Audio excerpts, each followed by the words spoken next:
Sorry, mate. I've got WhatsApp on my laptop, and when I went on my laptop, then a load of messages popped up that I'd missed. So I was trying to quickly rattle them off before we kicked off. Apologies. Priorities. No priorities, Jay. It's all right. So I know where I am on the pecking order of shit. It's all right, mate. Busy man. I was just messaging people. I've got to do this fucking podcast for that. Fucking nightmare, mate. Honestly, him again. Mate. Oh no, that's the wrong one. No, I've nearly sent it to Scotty. Oh no. Oh, they're the worst, aren't they, when you do that? Have you ever done that? No, yeah, and then thankfully that WhatsApp's got that delete thing on it quickly. Yeah, mate. I've done it a couple of, I've done it in groups, like the wrong group and stuff. I've never really got myself in like any mither where I've slagged someone off to the face or whatever. But I've had a couple of close calls where I've gone to send someone and realised, hang on a minute. That's the good thing for not being on the source anymore as well, especially like I'm on like work group email groups and stuff like that, and you're sending fucking Rex messages. And as for you, you fucking knob. Yeah. I mean, can't stand that dickhead. Oh shit. Okay, what are you been up to? Nothing, brother. Just working and that, keeping the channel going. Try to get the kids in bed at a reasonable hour because the sleep patterns have gone out of window. Yeah. My youngest has been the worst, mate. She's just literally just gone to sleep now. That's why I was a little bit late because I had to lie with her, man. She's just too giddy at night time. She's bouncing around the house like it's 1 o'clock in the afternoon. And then, just the usual shenanigans. What about yourself? Yeah, same, mate. It's hard, isn't it? That's what I was going to talk about tonight. Is like homeschooling and parenting during this lockdown has not been easy in the slightest. I mean, it's not been easy for anyone, but just trying to control the monkeys outside by having a tranquilizer gun is not the easiest sort of task to do. I took my eldest up for a walk yesterday, and this is why we didn't do a show last night. Where I lived in the Flow, and it's about like a 6-mile hike up from my house. And all the way up there, she was persistent that she wanted to wear trainers. Like, you're gonna fall. And I'm there, proper dad, got the hiking boots on and stuff. Get to the very top, slips right in his ass. And I found out at the age of 39, I still can't do the splits. And then hobbled all the way back down with an 8-year-old as my support. There's nothing worse, man, than falling in front of your kids. Well, it was all the other hikers as well that were up there. Oh, mate. Did you do that thing where did you fall and just embrace it and just think, I'm falling here, just let it go? Or did you try and fight it and stagger and try and keep yourself on your feet? No, I really don't mind. Like, if I make an idiot of myself in public and other people laugh, then I think that's a good thing. You know, I embrace my idiocy, my lack of grammar, my foolish behaviour at times. I think it's good. I honestly don't mind falling over. I quite like it. To be fair, you've made a bit of a career out of it, haven't you? So, do you know what I mean? It's not like there's a lot of money. Can't embrace it. Yeah, there's a lot of money making a tit out yourself. Thank you very much, Jay. I've seen you on BBC quite a lot. I used to be on a lot more until they stopped inviting me. What was that thing you were doing the other week about Leeds fans eating their own shoes or something like that? Taking the shoes off. Yeah. You know what? Mate, I did, because the Football Focus asked me to do a thing for the Leeds game. And like I said to him, like, I said, I'll do it, but I don't know how much of it you'll be able to use.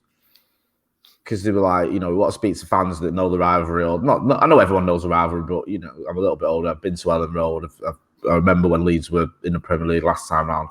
So it's like, I've got loads of things I can say about the rivalry, but, a lot of it you're going to have to edit out. I don't know if you'll have anything left once I've finished.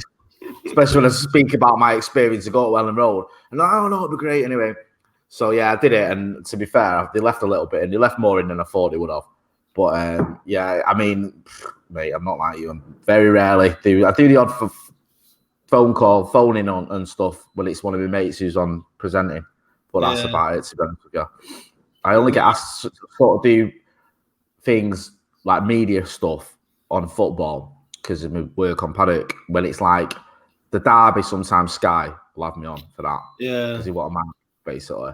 And then like that thing with Football Focus. Sometimes Northwest Tonight had me on with the Scousers as well. And mate, hardly any of that made the cut. I literally had one line. I had one line, I think. And I wasn't even that bad. I'd toned it down, because I thought, right, there's no point in saying shit that they're not going to be able to use. And plus, when I was on with the Scousers, there was me and Sue, don't you, Sue McGrannon? Yeah. yeah, it was me and her, the Mancunians, and then there was a girl called Lizzie Doyle who I used to work with when I was at Key. She works at Radio City, so I sort of knew her and another lad. So it wasn't like, you know, proper. It's all PG anyway, that stuff, isn't it? It's not like you can go, oh, you can, you know, proper laying them or whatever. So it was all very sort of, you know, parental guidance stuff. But even most of that got cut. Yeah, man. I've been listening to a Michael Imperioli podcast today. If anyone knows, he's out of plays Christopher Moltisanti out of The Sopranos. Yeah, but I started following. Did you follow him on Instagram? Do you know what? To my embarrassment, I don't know why I don't answer that. Yeah, I need to start doing that.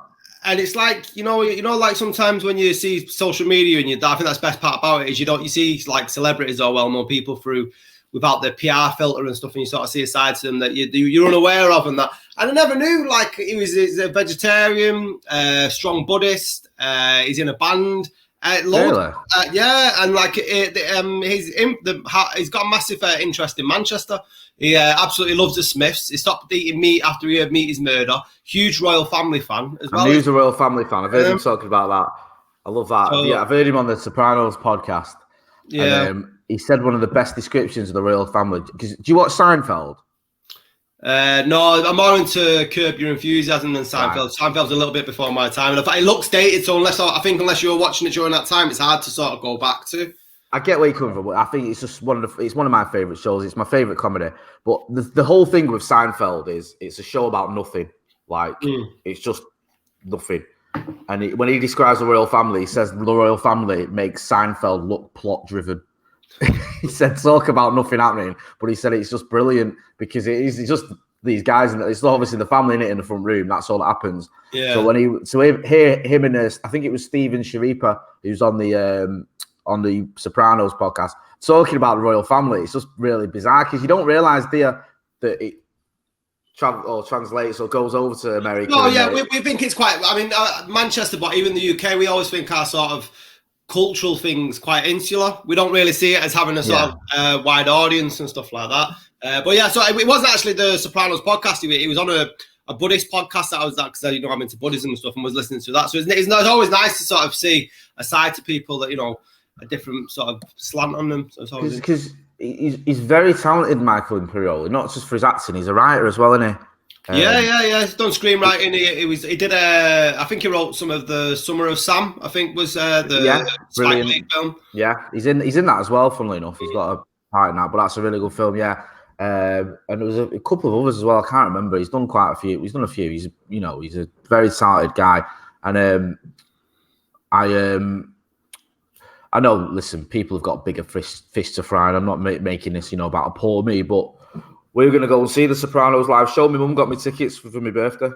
Oh, you're going to, yeah. June the 18th it is on Bridgewater. Yeah, but it was postponed a year. I mean, I don't know if it'll still happen this year. I know it's been put back to June, like you said. Yeah. I think it's Michael Imperioli. I think it's Steven Shapiro. And Pussy's there as well, isn't there?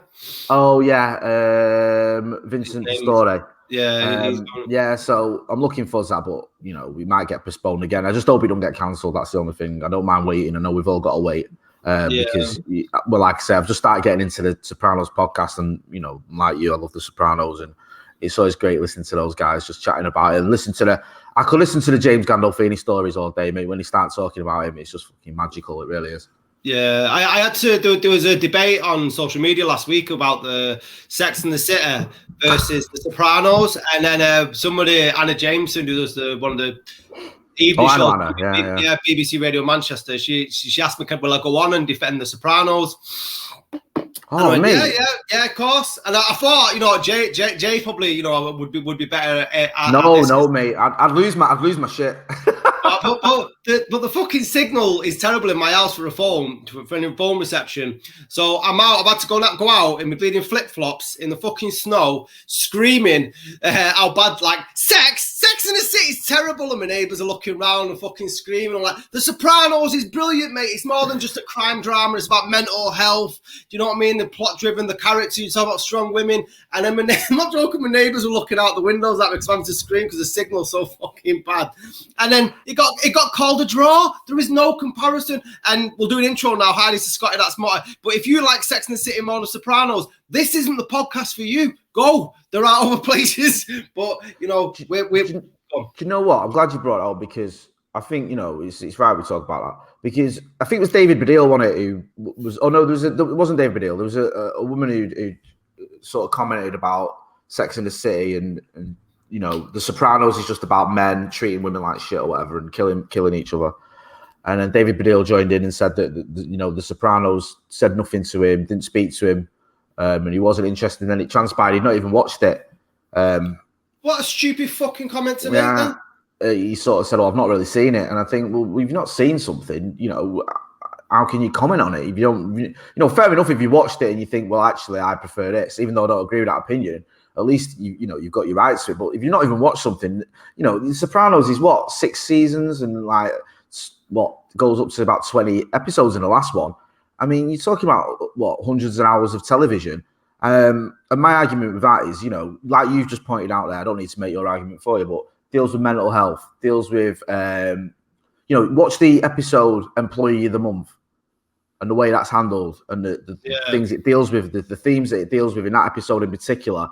Not like any other television show had done. No, certainly not one I'd seen as well at that time. And tell me that it's just all about men killing each other. It's not. It's so much more than that.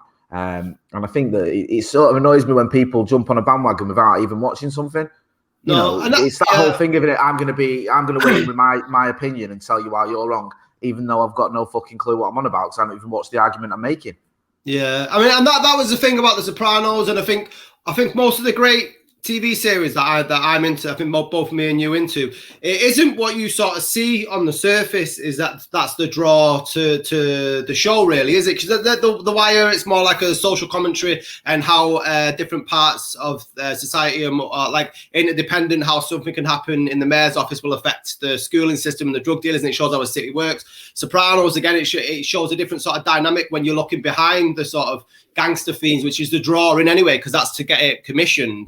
But then when you look at Sex and the City, and I've seen episodes of Sex and the City, and it just seemed very one-dimensional to me. And yes, it was great about empowering women to go out and have sex. You know, fantastic. You go and live your best life, as they say.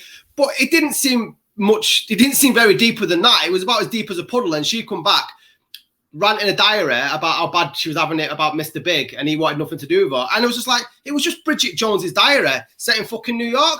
And if that's an indication of what women look like, I've never met anybody that was like any of the women in Sex and the City. I really haven't. They just seem very sort of, I don't know, put on a pet. You just didn't say. I can't speak on behalf of women, but they didn't seem to talk about the women that I know in my life. And if you are a woman watching this, please let me know what you found that you identified in that. Because what I'd like, because I've seen it and I want a decent debate about it. But I found it ridiculous. And that David Baddiel's not even seen it. He's fucking ludicrous. This is the thing, right? And you know, I've seen a couple of episodes of Sex and the City. Years ago, one of my exes was into it. I watched a couple, didn't really get into it. It wasn't really for me. Sort of can see why, you know, women like it and stuff. And I know not just women, I know men like it as well. I can understand why they would. It's just not wasn't my cup of tea. Didn't really, you know, do it for me.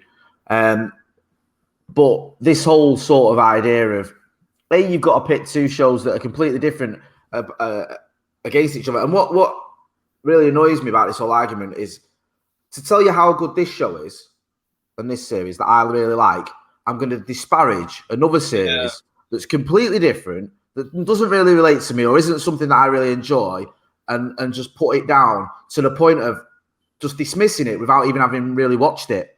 You know, I'm not a Sex and the City fan, but I can understand why people watch it. But I wouldn't go, I'll tell you why The Sopranos is best ever, because of Sex and the City shit. What? That's not an argument. Do you know what I mean? That's just nonsense.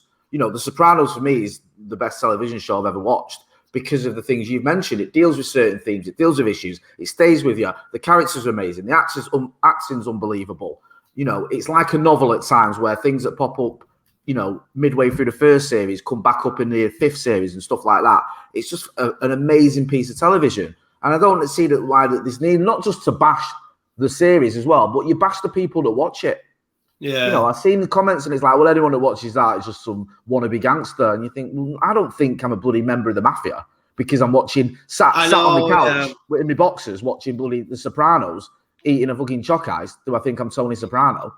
Do you know what I mean? It's just, it's that sort of nonsensical argument of the only way I can praise this is by bashing something else that I've not even watched. Yeah, it's just so narrow-minded, and it just the fact that he's not seeing it just seemed very much like, you know, what can I be today? How can I be a contrarian today? What will I do that I know will get clicks on social media? And I don't follow David Baddiel, but he gets retweeted quite a bit on the timeline, and he comes across as quite a divisive character. I'm not, you know, sometimes I find some of the stuff he says quite funny and that, but I'm not too sure on some of the other stuff. But again, this is what we're talking about. But it brings us back to the Chris Moltisanti or the Michael Imperioli, is that you never really get to see a side of people until you've seen them on social media. And evident in case was Donald Trump obviously who can no longer use social media. So he's got his band of merry men who are no longer in power to speak on his behalf. So let's go straight over to stateside, Jay. It's been Joe Biden's first week in power. It's been a busy man. I believe his first phone call was to Mexico and Canada, wasn't it? To the neighbours. Yeah. Plans for coming round for a brew. Yeah. Sort shit out. We've got to demolish a wall. We've got to demolish the wall and build some bridges to Canada or whatever it is that went on there with Trump. But yeah, it seems that a lot of what Biden's been doing in the first sort of few days, and historically presidents tend to get most of their stuff done, not most of the stuff, but a lot of the stuff done in the first 100 days. So when they sign out a lot of their executive orders, it's when they've got a lot of political capital as well. It's when they tend to get judged on what happens in the first 100 days. You remember the pictures of Trump holding his executive orders constantly in his first sort of few months in office. And Biden's got to work straight away, and he's done a lot of the things he's done have been undoing the nonsense that Trump had done. So he's reached out to Macron to rejoin the Paris Climate Accord. We'll get some more of that in a minute with your mate Ted Cruz. He's reached out to Macron and he spoke to Boris Johnson as well. I think there's sort of two different arguments going on about what the conversation was, because Johnson said he mentioned trade, whereas the White House official sort of statement about it said was no mention of trade, because the big question is, you know, is the UK going to be able to get a trade deal with America, a better one than the EU, which I don't think it will happen now that Biden's in the White House. And yeah, he's just been rolling back some of the things that Donald Trump was doing, the Muslim ban, and as you mentioned there, the wall, sort of Donald Trump's benchmark, not achievement, but sort of campaign issue. You know, I'm going to build a wall and I'm going to ban all these Muslims. And Joe Biden's having none of those things. And in my opinion, rightly so, because they were both ridiculously stupid ideas. Yeah, the wall was his monument, wasn't it? That was it. That's what he was sort of campaigned on, and that was always going to be his legacy. So if he's going to be pulling that down, then you know that'd be a fantastic day, and we should all see that. Did you see the Time front cover this week with absolutely outstanding one? I thought it was a fantastic piece of work. Was that the one with, just so people who are wondering what we're about? Sorry. It was like the Oval Office, wasn't it? With it was imagining Joe Biden going into a cartoon version of Joe Biden going into the Oval Office, and it was like an anarchist had been in there before him. There was all like graffiti sprayed everywhere. There was piles of newspapers of work to do and all that, and it said day one and stuff like that. So it sort of showed preempted the amount of work that he's got ahead of him and the undoing. But do you not think that this is an issue with the political system, is that Biden's just undoing what Trump's done, and then say Biden does that say Biden's legacy is undoing what Trump's done so far, then Biden loses again, and you're not always sort of going swinging back and forth? I mean, you make a fair point, you know, because a lot of what Trump tried to do, and he didn't really succeed completely, he did a little bit, was repealing Obamacare.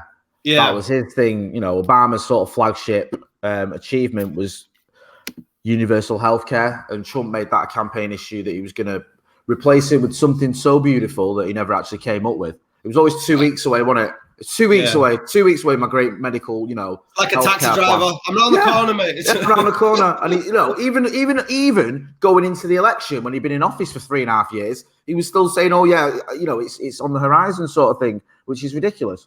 So you make a good point. There is you can get sort of caught up in this cycle, never-ending cycle of a Republican gets in, comes up with Republican sort of right-leaning policies, then is replaced by a left-wing or a centrist more often than not, if it's a Democrat, who tries to undo that and vice versa. Certain things, though, tend to be not set in stone, but tend to be policies that work, that are needed. I mean, for example, I know I'm going back a bit here, but Lyndon Johnson gets the Civil Rights Act through in 1964 and the Voting Acts through, Medicaid and Medicare. They're very difficult to undo those because, as times progress, those become more acceptable anyway, especially I know we've still got massive issues with civil rights. And we saw that with the way that Trump tried to throw out basically a load of black votes. But, it was not like Nixon could come in and say, right, I'm going to repeal them or I'm going to get rid of them. It'd be very difficult to do that. So certain things do stay around and do sort of carry on. But you do get a certain element of that. And I feel that Biden's undoing a lot of what Trump has done. But the thing for me with that is those policies were so controversial that I'd be surprised if Biden were to lose. I mean, it could happen. He could lose to Trump in 2024 for all we know. But I don't know. I think that some of these policies might be just dead as a dodo. I think they're for the scrap heap, and I'd be very surprised if they came back in. But the American politics, you never know what's going to happen. What I think is important now for the Democrats, and what I think they're already stumbling a little bit with, and this sounds crazy to say that when he's barely been in the job for a week, is I think it was Bernie Sanders made a great point of the fact that the Democrats now have got they've got the majority just about with Kamala Harris's vote in the Senate. They've got the president there. They promised certain things like the stimulus package and things like that. And now is the time to get it done. And if you don't get it done, then the voters are going to turn against you. And then I think it's 2022, they've got the midterm elections where, they could lose control of the Senate. So they've got to take action now. And whilst they've got this majority, no matter how slim it is, I mean, it's basically one person, isn't it? They've got to use it, but there's already talk that certain senators on the Democratic side aren't going to play ball with certain ideas. So Biden may not be able to get through certain legislation that he needs to get through. And if he doesn't, then he could lose control of the Senate. And then, you'll just be stuck in a sort of stalemate or in a position where, like Obama was, where a lot of what Obama tried to do in his not even in his second term, but I think it was halfway through his first term, Mitch McConnell just blocked it all and because he had the majority. So it'll be interesting how it pans out. And I think, that is something that is an issue for America because it's so counterbalanced that at times you might have control of the White House, but if you've not got control of the Senate, and they haven't got, the Democrats haven't got control of the Supreme Court either. And they won't have that. When I say Democrats, I mean the Liberals. They won't have that for quite a while, I think, because it's 6-3 in terms of conservatives. So, it could be, a testing time for progressives because I would love to see Biden embrace the progressive side of the Democratic Party. People like AOC and people like that, but I don't know if he will. He is by nature a bit of a centrist anyway. I know Kamala Harris isn't, but we'll have to wait and see what happens. But I think now for me will be the time to start pushing through some more progressive policies because we've had 4 years of right-wing policies and it's got us into a position where America's almost in fucking turmoil. Yeah, I mean that's one of the things I've been reading the Obama book is that you can go in with all the want and the drive to make certain changes, and especially in American politics, which just seems to you have to jump through a lot of hoops or jump over a lot of hurdles to get anything done over there. And it's even more so, I think, than our own parliamentary system because of obviously the amount of financial clout that people have got. And one of the things I always found really bad taste, and I imagine it happens here in the UK, but it doesn't happen on such a obvious level, is the lobbyists. And you look at people like the pharmaceutical companies and the National Rifle Association when Obama tried to get guns banned, or the tobacco industry. It's like how they're allowed to give like donations, obviously, to certain senators and stuff to try and stop certain things happening. That you're not playing on a level field out there. That's not democracy, is it? That's who's got the most money. No, you're right. It is, and this is it's the age-old argument with politics going back to when it began. It's who's got the most money, who can make things happen, and who can look after their own special interests because they've got that money. And how do you break that? And you go back to over here. You mentioned over here as well, and the sort of the elite running the country, the Eton mess, as you called him in one of your songs, which was a great line. How do you break that? How do you break that cycle? And it's like even Labour now. We had Alex Mays on the other week, and he was talking really eloquently about the fact he's starting this new party, the Breakthrough Party, because he feels politically homeless. Because a lot of Labour doesn't speak to him. You said this, Scotty, loads of times. I don't mean this in a disparaging way, but you're as working class and as common as muck as they come. And it's like, are Labour talking to you a lot of the time? No. I don't know. Not well, no, they're not, because you have these conversations every week, and the Tories are never really going to speak to you. So, where do you fit in? And it's like, we seem to be sort of caught in this thing of, I feel like we've gone backwards a little bit, like in the sort of, I'm not one of these who puts rose-tinted glasses on and thinks, oh, in bygone years it was wonderful and everything was rosy, because it fucking wasn't. But there was a point, or, not that long ago, where you felt that the working class and the left wing had a bit of more of a say. Now, sometimes that came out sideways, but, trade unions were a big thing. Now, you can argue that trade unions had a negative impact in certain ways, but at least it gave a lot of people a bit of power who wouldn't have had any power. And I know there is still trade unions. I'm not saying there's not, but how much sort of control or power or, authority do they have, or influence do they have nowadays, where that was a real sort of support block for left-wing movements? That's sort of gone the way of the dodo. And, he seems to be caught up with this. And like you said, in both Britain and in America, where, again, it's the ones who are just the most dough, who seem to be able to get, into the positions of power and look after their own interests. And I just hope that Biden can break that a little bit, because he with Kamala Harris especially, some of the things that Biden's spoken about, especially like with the Green New Deal and things like that, and then climate change, which is really important because, listen, me and you have got fucking 40, 50 years left on this planet at best. But optimistic. Optimistic. I mean, between us, that is 25 each. Can we go for a 40-10 split? Yeah. After my lifestyle, do you know what I mean, mate? It's probably for the best. You're probably not too inaccurate.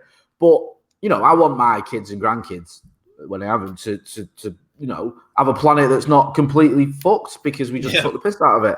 And it worries me that that's not going to happen. So I'm glad he's done that. I think that's very, very important. But going back to the original point, it does seem like even the optimism we have is only sort of very slim. Do you know what I mean? It's almost to the point of delusion if we think that things are going to change drastically. Are you going to get that Ted Cruz tweet up? Oh, yeah. So Ted Cruz this week, when Joe Biden said that they were rejoining the Paris climate agreement, said that President Biden indicates he's more interested in the views of the citizens of Paris than in the jobs of the citizens of Pittsburgh. This is an agreement will do little to affect the climate and will harm the livelihoods of Americans. So there's a senator in America saying that he thinks the Paris climate agreement is for the people of Paris. Not completely unaware that 150 countries are actually involved in this agreement, and that the climate is above the people of Pittsburgh. I mean, I'm not quite scientific, but I'm pretty sure that they have a climate in Pittsburgh. It's like, the Geneva Convention only applies to people in Geneva. Yeah. The Treaty of Versailles only applies to people that live in the town of Versailles. I mean, how fucking thick can you be? And the thing is with this, right? And I might be wrong here, because it's quite easy to believe that he is a complete and utter fucking moron, said Cruz. Yeah. But don't forget, Donald Trump said this a few years ago, didn't he? He said almost the same thing. He said, I'm not interested in when he took America out of the Paris Climate Accord, he more or less said, I'm more interested in the people of Pittsburgh or whatever than the people of Paris. Something very similar. Because now I think Donald Trump was that thick that he made that point of, it's like, I'm not getting involved. That's Paris shit. That's nothing to do with me. I'm not bothered about climate change. Blah, blah, blah. But I think what Ted Cruz is doing, he's trying to rally Trump's base towards him for his bid in 2024. Because in 2024, I think Ted Cruz will go run for the presidency. And he needs the Trumpers behind him. So I think that's what he's doing. But in the process of doing that, he's just making himself look like a fucking idiot. Yeah, because it doesn't make any sense. I don't think that he actually meant it. I think that he knows the sort of mindset of, or he's actually playing to the mindset of his voters. Do you know what I mean? Yeah. And if you're not even a well-educated, if you're a rational mind, then you can see through that. What does that say if that's someone who's speaking on your behalf, that they think that they're belittling your education to think that the Paris climate is just for Parisians? Do you know what I mean? What the, like you got fucking angry MAGA hats running around the streets of Pittsburgh. Like, I don't give a shit about no croissant. I don't want them French fries. Yeah, what? Wait, what? Hey. But this is the thing, like, you know, you've nailed it. He is appealing to the sort of the wrong element and the worst element, and rather than trying to educate people and saying, okay, this is what the Paris Climate Accord is about, and this is why, you know, and even making the argument, if you're not for it, then make a proper argument saying the reason I'm not for the Paris Climate Accord is I don't believe, you know, that climate change is as big an issue as it's being made out. I believe that it's going to harm job creation if we're having all these regulations. That's an argument, right? Which, whilst I don't agree with, similar to the Sex in the City one, I can understand why you're making it. I think you're fucking wrong, but I can understand your point of view. Do you know what I mean? I don't have to agree with someone to understand the point of view. But when you're saying, well, I'm for the people of Pittsburgh, who, I hasten to add, whose votes you tried to throw out.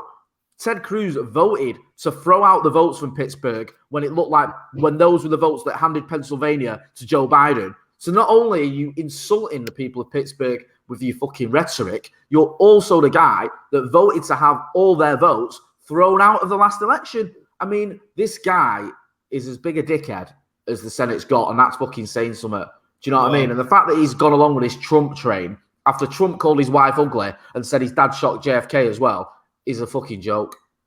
Yeah, so Ted Cruz, you need to read the Paris Climate Agreement, and David Baddiel, you need to watch more Sopranos. I think are the hot takes from that. Just before you go, though, sorry, I know you're not going anywhere yet. Just before we go off that, though, Seth Rogen has been a fucking legend, by the way. Have you seen his tweets? No, I've not seen any of these. I was waiting for you to tell me. Now, Seth Rogen has managed to rattle Ted Cruz on Twitter. So, Ted Cruz has been, like, tweeting about... you know, the Paris Climate Accords, and Ted Cruz has sort of like said to him, "You're a fucking moron," and things like that. So Ted Cruz quote tweeted. So that was it. So they've been going back and forth on Twitter, and Seth Rogen tweeted, "All jokes aside, Ted Cruz is a fascist piece of shit," right? And atted him at it. So then Ted Cruz is like, all jokes aside, Seth Rogen is a moron. I won't give you the full details. By the way, a lot of folks in Hollywood are conservative and muzzled by the fascist left. So he's basically saying, you know, you can't say what he's saying. And he also had a dig at him saying that he doesn't care for workers, he doesn't care for people in a union. And said Seth Rogen was like, I'm in for unions, you fucking idiot. Do you know what I mean? Like, because he's in like the Actors Union or whatever. And they've just been, if you can check it out, like anyone who's watching, just go and have a look at sort of Seth Rogen and Ted Cruz's interactions. And, you know, while it's comical, and Seth Rogen, I think, is fucking brilliant on Twitter. He is. He really goes after politicians. And there was one who said something to him like, this is news to me. And he just literally replied, everything is news to you because you're a fucking moron. And it's like, it's fucking genius. But someone was tweeting like, you know, Seth Rogen is holding these politicians who tried to overthrow the government and tried to throw out all the legal votes and basically, you know, cause this insurrection. He's holding them more to account than their fellow politicians and their journalists. And it's just, it is funny in that, but it's just shocking as well. It's really bad because, you know, when was it? January the 6th all that happened. And I know, you know, necessarily the wheels of justice can turn slowly, but these people are still in their jobs who encouraged all this shit. They're still getting to vote and make decisions for the people of America. And I think that's a fucking disgrace. Yeah, definitely. Make sure you're checking out Seth Rogen's tweets. It's Canadian, isn't it, Seth Rogen? Yeah, well, this is another thing because someone said about... so Dean Browning, who I think is basically a conservative sort of spokesperson, has sort of said about if Seth Rogen lives in Canada, why is he so obsessed about our president and our senators? Blah, blah, blah, blah. And Seth Rogen replied, I live in America, you stupid fuck.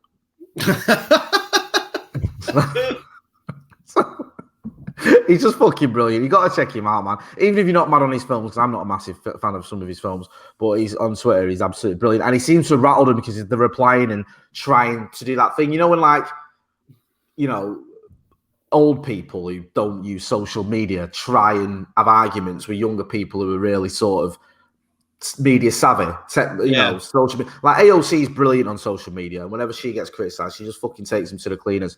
It's that sort of thing. It's like watching, a granddad sort of arguing with his grandson on Twitter. It's just really funny. So you go check it out because, like I say, Seth Rogen is absolutely sending them all a new one. I had an experience like that the other week. My dad was asking me about the origins of NWA. What? I was like, what? Really? Yeah. And I was like, it was like in 39 years, it was the most sort of conversation we've had where he started it off and I was actually interested in what he was talking about. He goes, so just go through how they started and stuff like that. And I was like, what where's the crack? I was just wondering what. How come what's brought out? And I'm not too sure what it was. He didn't actually tell me the back of it. It was just I was at mum and dad's, and he just saying like, just tell me about it. It was really good, wasn't he? Ice Cube. He wrote all the lyrics and stuff. So I don't know what he'd been like watching or listening to and stuff because he's very much as we spoke before in the show, he's very much a talk sport or talk radio type of bloke. So for him to come down and start talking about NWA, I found it hysterical. And I remember when, you know what, I love you and your dad. You and your dad were together, you comedy gold. And I remember when we did that thing, we did a World Cup thing. And and I remember your dad was in the audience and you were presenting. And your dad said, he asked you a question. He asked Chucky, I think it was you and Brian McClare. And your dad said something like, and I'm paraphrasing this, forgive me if I get it wrong, but he said something like, I've heard that United might be interested in such and such, and you went, you've not heard fucking anything, you've just got it off Talk Sport.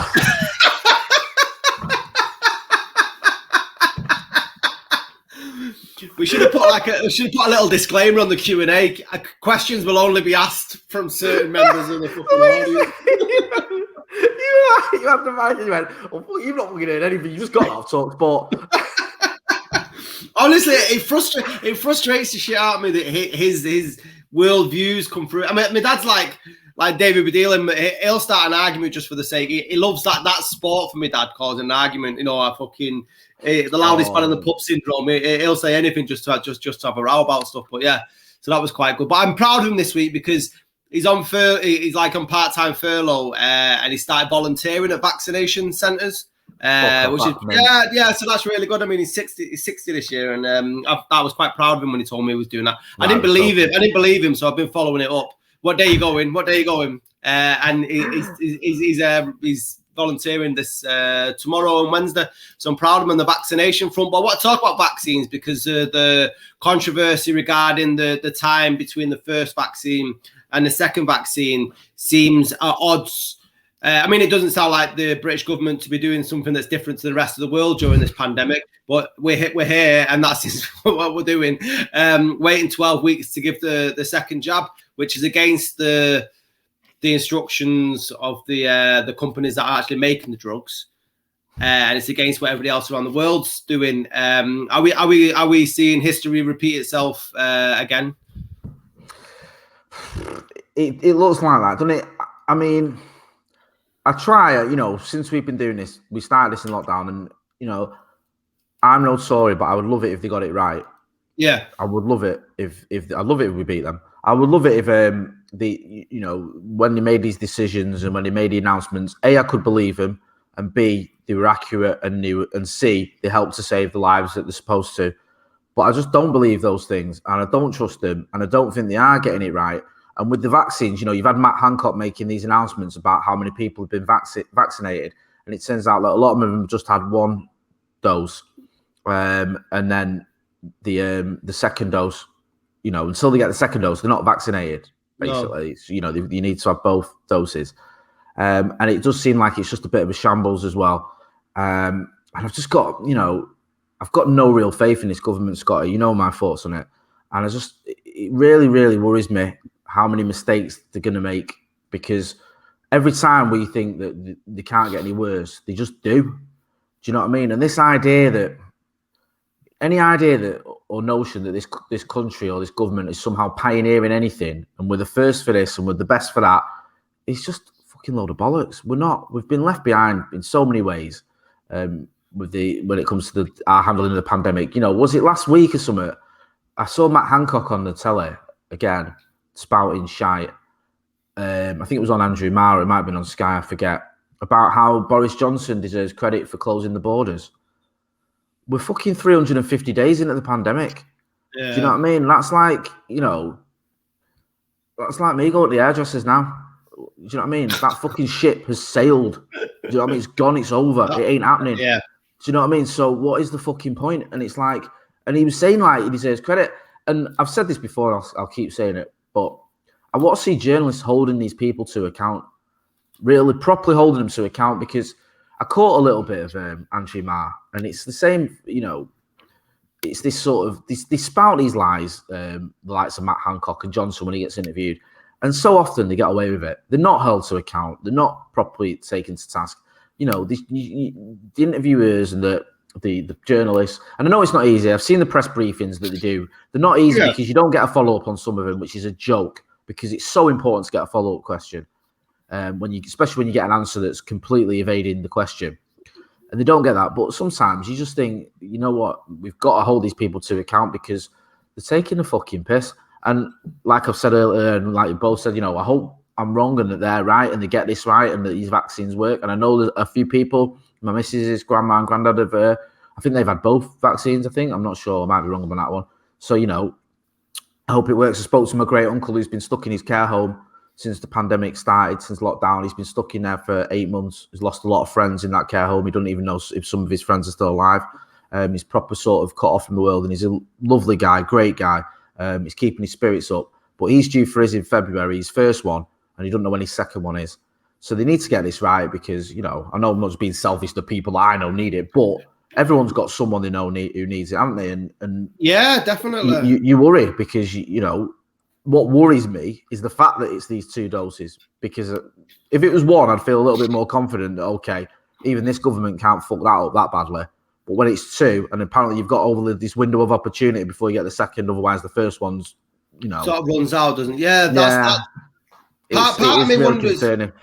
Part of me wonders whether they're trying to find a home run when they've been swinging the bat, fucking like Mr. Bean, or every single thing that they've attempted, and maybe if they get one right, that'll sort of be that'll cover up all the mistakes previously. Like and another thing that I think is with this whole experimental time between the 2 vaccines, that seems like an indication of when we're realistically coming out of lockdown for me, because originally it was touted that it was going to be 3 weeks, and then it was going to be till the half term in February. That doesn't look like it's going to happen, and now it looks like Easter might be touted as the new time when the kids are going to go out to school after Easter. And as a parent, that's fucking absolutely frustrating. And my kids go in some days just due to me and my wife being key workers. But if my daughter this morning didn't want to go in, she goes, because it's not like school. And I'm like, but you've got to, because I've got mummy, daddy got to work and stuff like that. And I'm like, well, having these sort of arguments. And then with the vaccine being 12 weeks apart, my grandma, unfortunately, sort of got a limited amount of time left on Earth. And she's had a vaccine. She had her first vaccine last week. And obviously, if you've got to wait 12 weeks, but she's already fighting against time, and we don't know how long she's got left. So, and you start looking at that as well, how much time are you going to have to actually spend with your grandma before she unfortunately passes away? And that's the sort of thing that you sort of weighing up. And and that's not unique to myself, and I'm thankful that she's still here and stuff like that. But when you are seeing people play roulette with these vaccines and it's against the guidance, then you can understand people's frustrations. Like you want to see family members and stuff like that. And then you got the whole thing about businesses and furlough. Because I think I there's been nothing about furlough getting extended again, as if for this being moved on. And because we're not. I just can't see us coming out of this until the summer now. No, I agree with you. And I think we've just made so many mistakes. And had we sort of made the tougher decisions earlier and stuck to them, we'd be out of it now. Not out of it completely, but we'd be, closer to the end, or we'd have less restrictions than we've got. And the whole sort of, me and you speak about this week, the old eat out to help out. I mean, I keep going back to this, but I work in the city centre, and we were told eat out to help out Monday to Friday, Monday to Wednesday, I think it was. Food's half price in certain, restaurants and stuff. Help local businesses. Go and eat out. Get out there. Go and eat out. And a lot of us did. I went in at places I don't usually go and have my dinner because it was half price, and it was like this whole thing. And then 2 weeks later, they said, the infection rate's gone up because everyone's been out mingling. Yeah. And then they put us in further restrictions. You're like, well, you fucking told us to go out. And you try to blame the people. You know what I mean? You told us to go out and eat out to help out. And then not only are you now blaming us for the infection going up, those businesses that you're supposedly helping, you're taking away a lot of support they need, not just with the eat out to help out thing, but a lot of the financial support they need. And now a lot of them are going under. And then you put in this tier 4 thing that was just a load of fucking nonsense.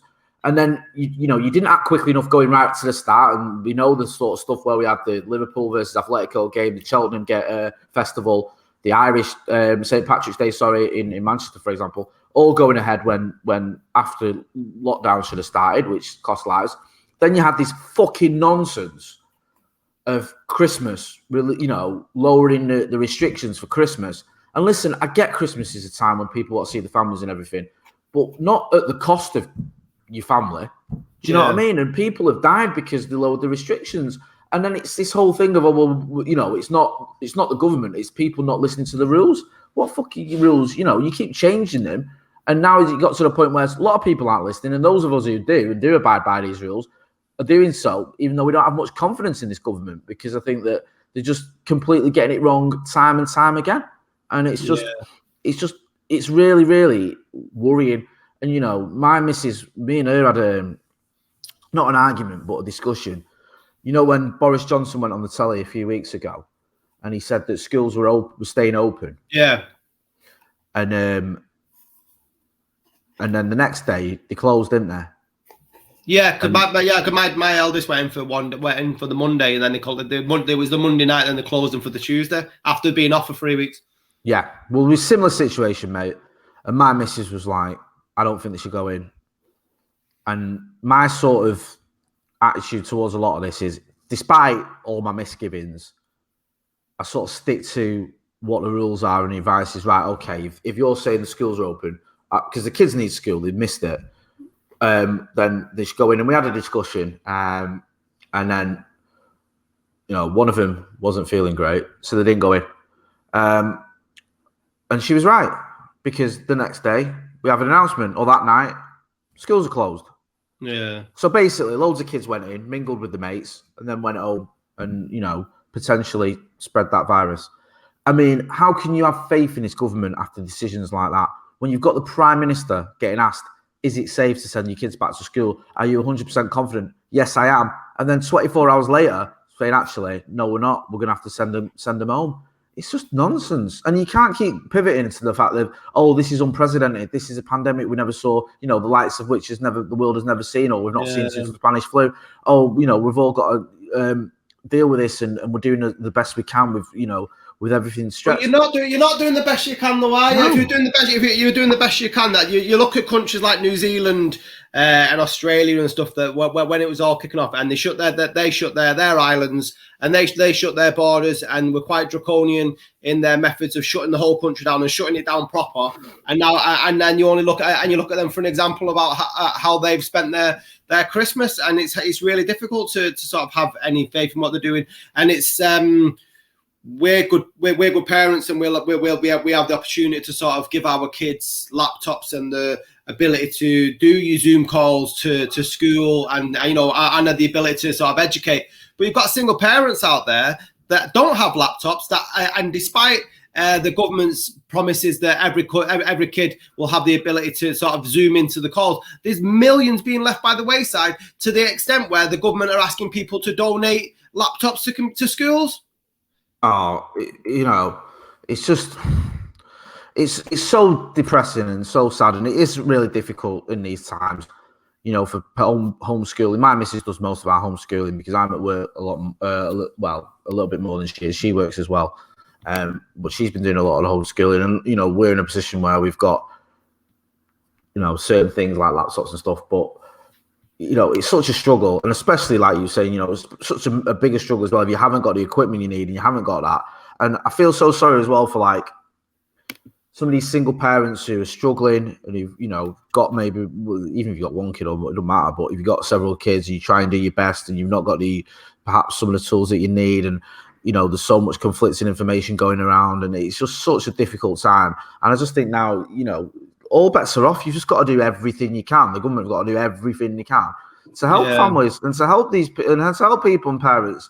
I mean, you look at the things that has gone on in terms of help from this government, whether it's from PPE, which was a fucking joke that never, we weren't seeing frontline workers getting the protective equipment they needed, to, more recently the food parcels that have been given out, which I wouldn't give to my dog if he had one.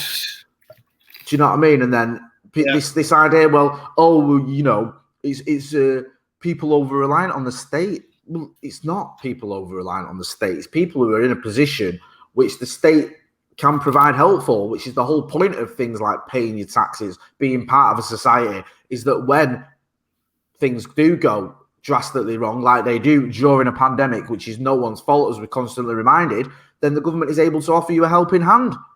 That's the whole point of it all. That's how it's sort of a society works. And it's like people are getting a finger pointed at them for struggling when it's not their fault they're struggling.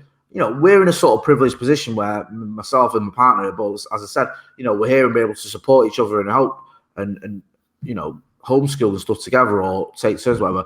And it's incredibly difficult, mate. It's incredibly difficult. So people that are on their own and who haven't got some of the tools they need, I can only imagine how hard that is. I did homeschooling the other day. Jesus Christ, Scotty. I'd forgotten how much I'd forgotten at school, and it was just like, a lot of it I was like, oh my God, and it was so confusing even to me. And then you try to do your best, and I've got, 3 kids, and I had to stagger it because I couldn't do them all at once because it was driving me bonkers. So I was doing them in like half-hour sort of spells, like you two go and play, and then I'll do you, and then the next one, and all that sort of stuff. It was just a bit of a fucking nightmare. And I'm really concerned that my kid's going to sort of lose a little bit of what, their education, because obviously I'm not a fucking teacher, and my missus does a fantastic job. It's the same. And I think as well, it goes back into your original point about the have and the have-nots, and how politically the people that have got money are sort of looking after the other people who got money. A lot of people who are in private schooling aren't having the same difficulties that people who are in, working class families are having. And I'm not blaming people who've got money. If they've got money, if I was fucking millionaire, right, and then I might be tempted to say, all right, I'll send my kids to a private school where they can still get their education during the pandemic because there's only 3 people in the class, or, we'll get a private tutor, whatever. But people that, the vast majority of us, or the vast majority of people that can't afford that, they're the kids that are going to be getting slightly left behind if we're not careful. And it's the ones who've fortunate enough to have the money who'll probably be all right. And that's the sad thing. Yeah, it's really, my heart goes out to them. It just can't be easy in the slightest. And you talk about mistakes, and it's something we haven't really spoke about, is the Nightingale hospitals as well. I think it came out last week that £500 million has been spent on these Nightingale hospitals, and they haven't been mentioned by the government since this new wave's happened. And they were, we're risking our NHS being overwhelmed, which is the reason we're in lockdown. So why have we spent £500 million on something that was supposed to support the NHS, and we're no longer using it? We barely used it after the first wave. Why? And why is that not being called up? Why is that not being discussed at all? You know what? It's just absolutely beggars belief, doesn't it? I don't even understand what the thinking is behind some of this. Like you say, the Nightingale hospitals. These were sort of announced with this great fanfare, and almost like a celebration of look how wonderful we are because we built these massive hospitals where we're going to be able to put loads of people, and who've got the pandemic, or if there's an overflow, then we're going to be able to use them. And then they're not being used. There's still issues in terms of the NHS being under strain. They've cost a load of money. Yeah, and like you're saying, what's happening with them? And it's like that whole Operation Moonshot. What's happening with that? That fucking dribble that cost about 75 million quid or whatever it was. I'm probably track and trace that still isn't working. Track and trace that still. Where's Dido Harding? I've not seen her on telly for a long time. This is what I mean, and it's like like we always say, the bad thing about a lot of these issues is they're caused by the government. They're not. Yeah. It's not the pandemic. the pandemic might be the sort of the beginning of this, but the issues and the problems we've got have been exacerbated by the incompetence and criminality in some cases of this government, because handing contracts to your mates who are incapable of fulfilling them is fucking criminal, and that's what's gone on. You've had multi-million-pound contracts handed out to Bojo's brethrens down the pub, and it's just ridiculous, and it's costing lives. And I know we might sound like broken records because me and you said it's a lot, but show me a point where since we started this podcast till today where things have been drastically or even slightly marginally improved by the actions of this government. I don't think there is one. No, I really, really think you'll struggle. On a lighter note, Ian Brown's been back on Twitter.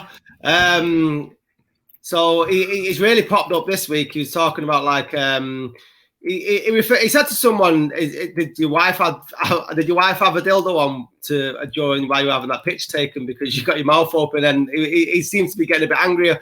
But I digress. He said, "If you give up your body to government and big pharma, you have already given up your mind. This normalizes state, private corporation intervention into your body forever. They want your children." And then the other one he was talking about, which I want to talk about as well with you, is immunity passports, and he was kicking off about that. But I just want to say to Mr. Ian Brown, if you have such strong views on this and how the government or Big Pharma or Bill Gates or anti-masks or anti-vax, outside of being on Twitter, what the fuck are you doing about it, mate? Honestly, aside from just writing 140 characters on social media, if you care so much, and he refers to himself as a soul jar, like jar as in Bob Marley, like he cares about the people and stuff. Ian, what the fuck are you doing, right, for the rest of humanity? If you have these views, what are you doing outside of releasing shitty singles, which was awful, mate, absolute terrible drivel? My daughter, with her homeschooling, could come up with a better one with a fucking steel pan. Right, so immunity passports, Jake. Man, what's happened to Ian Brown, man? Do you know what? I know we've done all this. I don't want to get into it all again, but I was listening. What was I listening to the other day? I think it was Suede by Morrissey. And I'm listening to that, and I love that song. And then the thoughts of Morrissey and his views comes up, and you're like, oh, and it sort of spoils it a bit. And Ian Brown, I think She Bangs a Drum or something came on the radio the other day, and I'm listening to that, and I love that song. It's one of my favourite songs of all time. And then I start thinking about him with his fucking tinfoil hat on, shouting shite about the pandemic or whatever the fuck it is. And I just, even though we've had this discussion, and I do, think you can separate the artist from the art, the person, whatever. It's difficult because it just reminds me. Do you know what I mean? Yeah. As I'm listening to these beautiful songs that fucking say something to me, and I'm just the thoughts of these nonsense that these people who wrote them and singing them have said recently comes in, and it just makes me want to turn them off. It's such a shame because, it's like you said, what the fuck has he done? Your dad's out there, literally, in his 60s, delivering vaccines or helping with the vaccines, doing his bit. And Ian Brown is borrowing his mate's phone, supposedly, to tweet drivel. Yeah. I've just got no respect for him.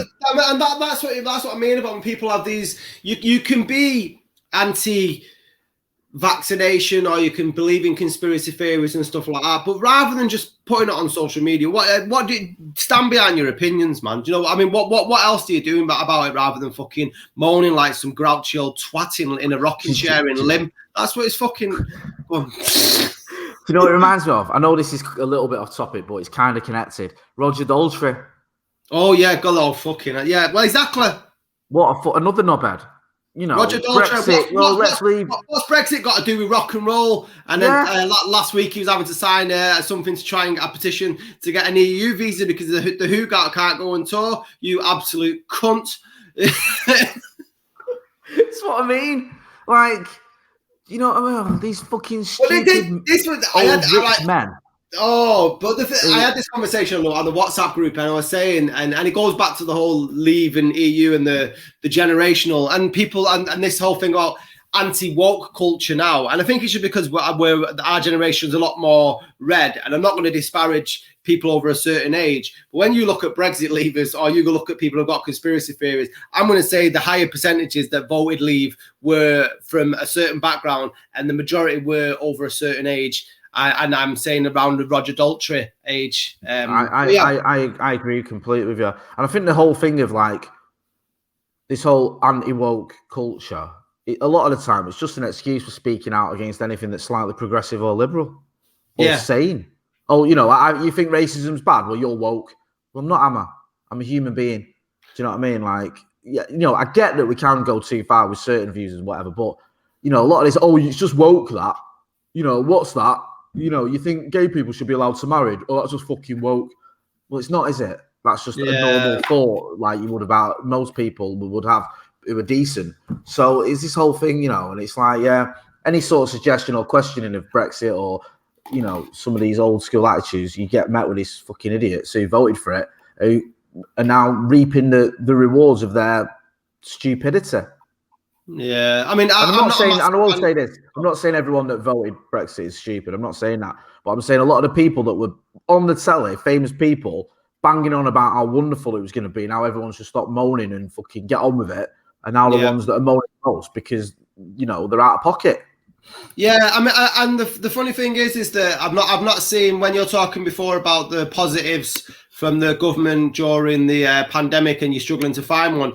I'm yet to see a headline where anybody said anything good's happened since we've left the EU. All I've seen now is I think Boris Johnson's dad's trying to apply for French nationalist cheeky swat passport for the French. British businesses that are struggling over the borders have said, well, maybe put a business in the EU, like, so register your business as being part of the EU, so have the problem at borders. So it's like, please just show me where the positives are in this Brexit that we're leaving as well. The queues at Kent and stuff, and it's just why don't we admit we got it fucking wrong and just rejoin? Because we can't, and that's the issue. I have so. If I make a mistake, right, I will hold my hands up because I think it's better to admit that you've made a mistake and then you can move on. But once you start, it's like fucking quote The Wire, and it's like, if it's a lie, then we fight on that lie, and that seems to be that's the tagline. Well done, mate. You've nailed it there. You've nailed it. That's the tagline for the Conservative Party. Even if it's bullshit, then we'll march on this bullshit, and that's it for everything. We're not going to admit we're wrong. Hubris. That's what it is. It is. You're right, mate. It's complete and utter hubris. We've spent more on Brexit than we would have spent on anything to do with the EU ever. Do you know what I mean? Already we're billions and billions into this. And it's a joke. You've got businesses going under left, right, and centre. You've got, like you say, queues and just red tape through up the arse, which is meant to be the opposite of what we were going to have. You've got, people that are just unable to continue doing the livelihood or able to visit the places and people they need to visit. It's just an absolute train wreck. And I think anyone, even the people, like you saying, you've nailed it with that quote, man. Because if it's a lie, we fight on this lie. Die on this lie? It's like, even the people that are backing Brexit publicly know full well, the politicians, they know fucking 100%. Yeah, this is the balls up. Boris Johnson knows right now. He knows Brexit is a bad idea, and the best you're going to get out of this is less harmful, is a slightly less harmful version of some Brexit. That's what we're hoping for. That it doesn't damage us as much as it could.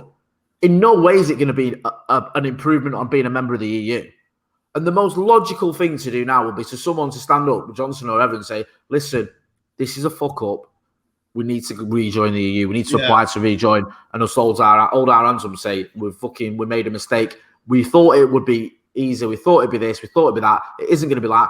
Even blame it on the pandemic and say, the pandemic's changed things as well, but we need to rejoin, because you're literally fucking, you're digging a hole just deeper and deeper.